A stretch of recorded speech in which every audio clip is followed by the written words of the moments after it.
Presented by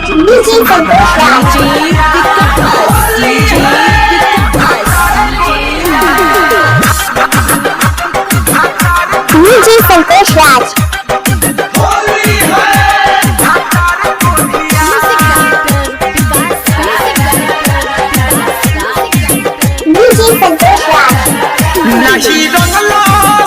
नाही रंगलस होली के चोली के छोरिया DJ Santosh Raj.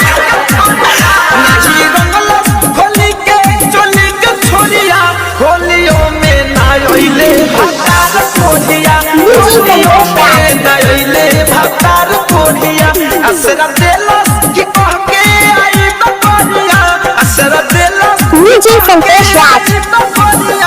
होलियों में ना आइले भतार कोढ़िया होलियों में ना आइले भतार कोढ़िया DJ Santosh Raj.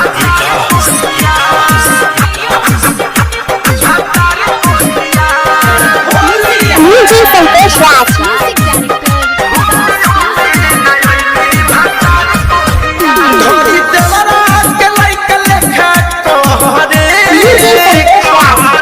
देखी दोसरा के मन बड़ा हो रे सखी DJ Santosh Raj.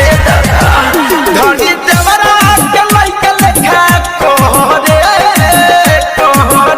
देखी दोसरा के मन बड़ा रे सखी हमर सुखले फागुन में खाल ढोलिया हमर सुखले DJ Santosh Raj. ढोलिया होलियों में ना ओइले भतार कोढ़िया होलियों में ना ओइले भतार कोढ़िया DJ Santosh Raj.